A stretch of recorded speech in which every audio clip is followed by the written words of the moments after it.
Moto2 in Mugello in 2022. It's a really good start from pole position by Aaron Canet. He got a superb launch away. Sam Lowe's cuts right across the track, trying to close the inside line down to San Donato. Here comes Pedro Acosta, though, the rookie sensation on the inside of Canet, down into San Donato for the first time, and Acosta gets the whole shot. He leads here in Mugello. Not a good start for Celestino Vietti, the World Championship leader from the second row, went backwards and then he got swallowed up under braking for turn one. San Donato, Jorge Navarro went steaming up the inside, and Vietti looks as if he's finding himself right back in the pack. He's in amongst the Aspar riders. So still Pedro Acosta that leads. Aaron Canet, though, directly behind him is the fastest man on the circuit with a 1:52.356. Arbolino striking on the inside of his Mark BDS Racing teammate Sam Lowe's. Beautifully done there on the brakes. He just squeezed the inside line there, didn't he, Arbolino? There's no way that Sam Lowe's could turn in going into San Donato. So it's been an excellent first couple of laps as well for the former Moto3 winner. Sam Lowe's, though, gives him payback straight away. Instant retaliation meted out by the British rider. These two have got to be careful, though, here, because while they scrap it out and battle it out for third place, this is just giving Acosta and Canet, the two Spaniards ahead of them, a chance to make a bit of a break here at the front. Chantra, I think Chantra's dropping down the timing screen. So after a great first few laps of the Grand Prix, 5 laps of progress for Somkhiat Chantra, unfortunately his record of every race he finishes is on the podium continues, because he's not finishing this one.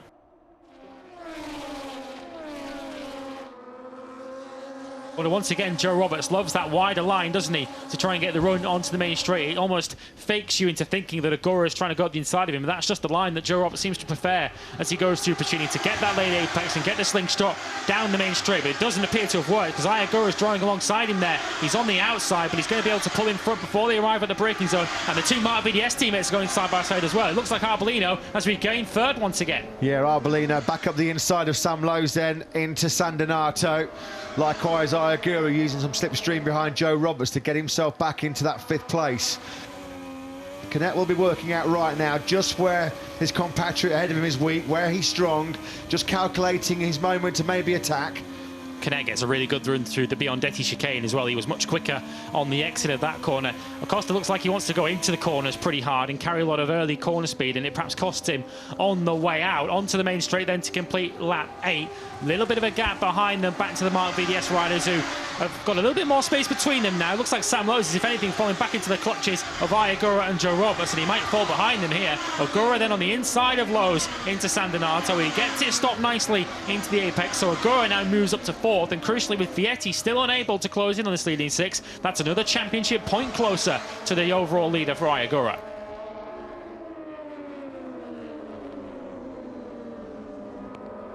Let's try and look at this example of Acosta's supreme acceleration, the way he's able to pick up the throttle, use the corner speed on that Calyx chassis, and then streak away. We've lost somebody else as well in sector 4. There's another yellow flag out in that 4th sector.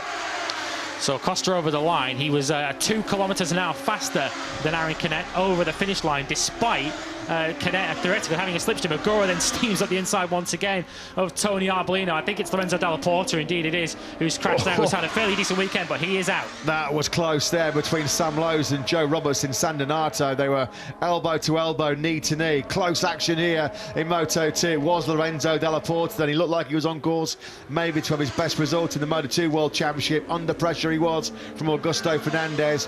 Celestino Vietti, you can see him now. That's a lovely move on Sam Lowe's down through Casanova Savelli. Lowe's is going to try and hang it out around the outside, but he's now going to have the inside if he's close enough, but Vietti is able to pull in front of the Brit as they go through Arrabbiata 1. So Celestino Vietti's charge is beginning to gather momentum.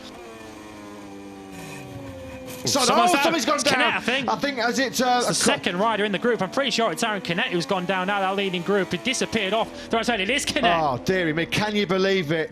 Canet's pole curse goes on. He was on pole position in Portimao when those rain conditions cost him. Well, he crashed out when he was leading and chasing Pedro Acosta. It's in that turn 15 where Acosta has been so good.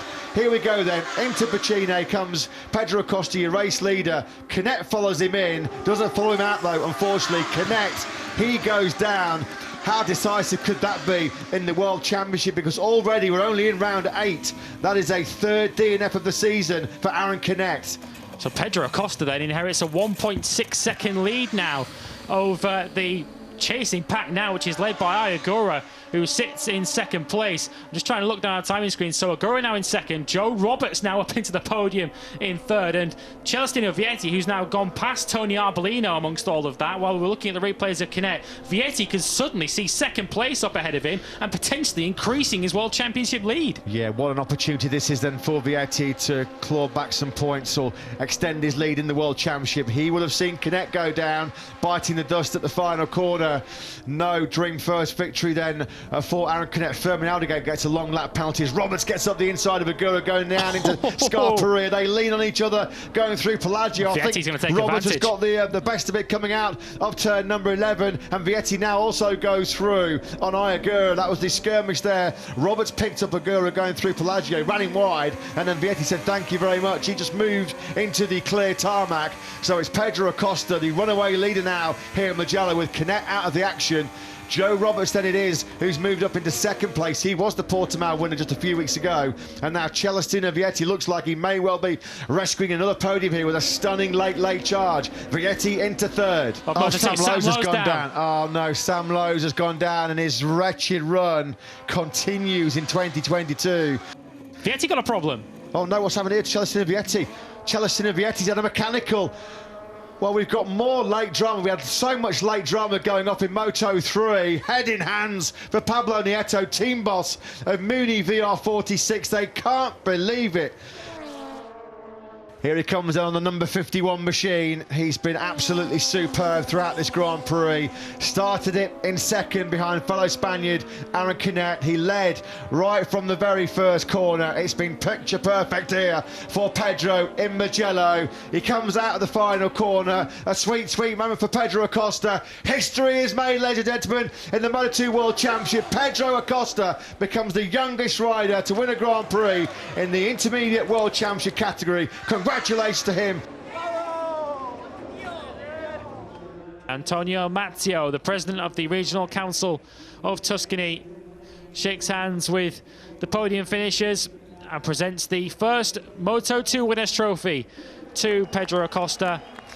We herald a magnificent 7th winner in the Moto2 World Championship in 2022. It's the rookie, Pedro Acosta.